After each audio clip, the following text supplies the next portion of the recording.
Do you guys have something special that you're bringing to Hellfest, some sort of message that you want kids to know about, anything like that? Oh man, we're here to save kids' lives. Yeah.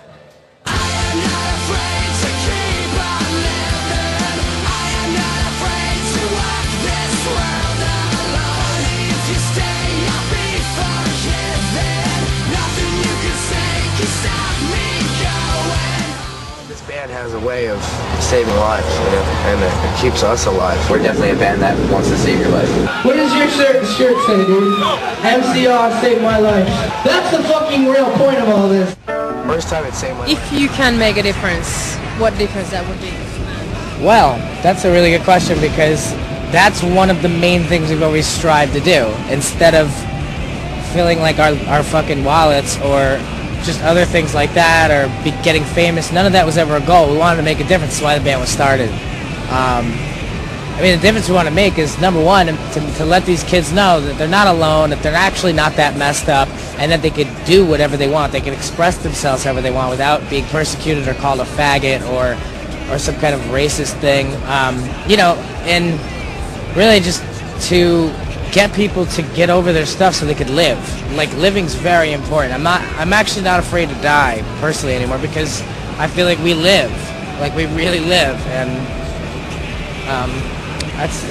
Yeah, I mean, I think it comes through in the live show where, you know, we get in there and you know, it's more of a healing. Like, everything that you've gone through, every time, you know, you felt less than, or someone told you that you couldn't, you get all that out at the show, and then you feel like when you leave, you can go on and really go out there and make this world a better place. Like, if everybody in that audience goes out and feels better about themselves, then we did our job. We've been talking about something else on this tour, because some of you are in school, some of you are in college, some of you are in the workforce. You get depressed, you get really desperate, you get really hurt, you feel like an outsider, and one of the only places maybe you feel like you can fit in is right here at this show.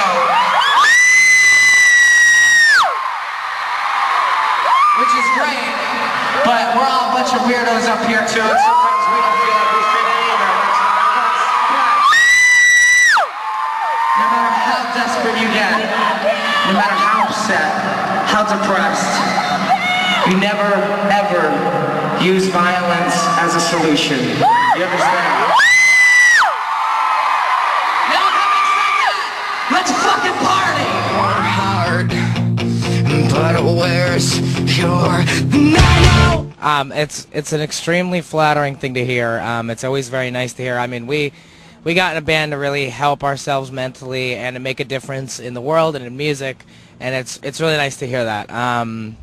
We're just glad to be able to provide an outlet for people and some sense of hope or sense of help. I mean, honestly, like, you know, as far as things about depression and things like that, I've always said that it's more important to keep yourself alive. There's nothing worth even hurting yourself over. I mean, I'm a person that goes through a lot of depression and stress and things like that.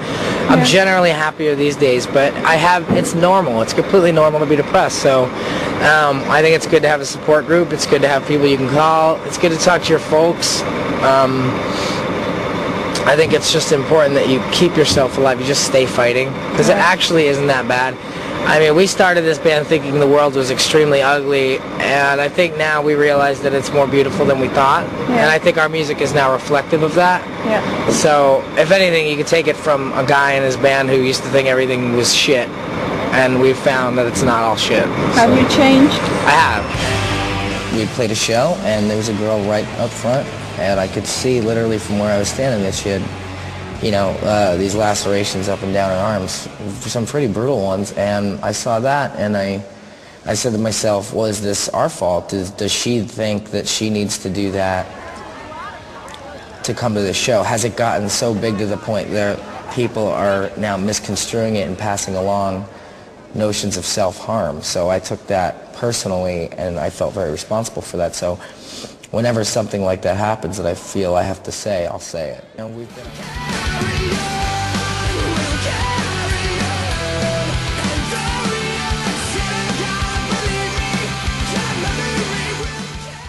Nathan quoted as saying emo is a pile of shit. Oh shit, yes. Why is that? Well, emo as it is today, which is nothing like emo as it was when I was growing up watching bands like Sunny Day Real Estate or The Promise Ring, that to me is like real emo, you know, what you would consider it. I was obviously referring to what the modern idea of emo is, which is basically a pair of jeans and a haircut. Do you think the emo movement has helped you, or would you rather not be associated with it? Well, that's a hard question to answer because we were so not a part of it that it definitely hurt us for quite a while. So then to be lumped in with something that affected your band as to make it so your band couldn't get booked on gigs because you didn't look or sound like the other bands, it's weird to kind of have that. It's almost like it keeps haunting you, and you're just like, well, you know, it was never actually a help. It was just like a burden. I think, to me, it's a dead scene. It's been a dead scene for a while because it's not like grunge or anything. Grunge affected the world. I haven't seen emo affect anything. But I don't really feel that we're a part of the emo culture, and I never have, which is... And to further go with that, I don't think Nirvana was grunge. I think Nirvana was just a punk band. I think My Chemical Romance just a rock band. I think even more so the Smashing Pumpkins were just a theatrical rock band, and they also weren't a grunge band. So I think there was a lot of garbage that got associated with Nirvana that probably was grunge, just like I think there's a lot of garbage that gets associated with us that's emo. We were the furthest thing from emo when we started. We couldn't even get booked on concerts because we didn't look like them, we didn't sound like them, we didn't act like them, and so we would actually tour with Christian metal bands. We're the only guys that would take us out in the beginning, and indie rock bands. So I actually don't think emo has affected the culture in the way that grunge has.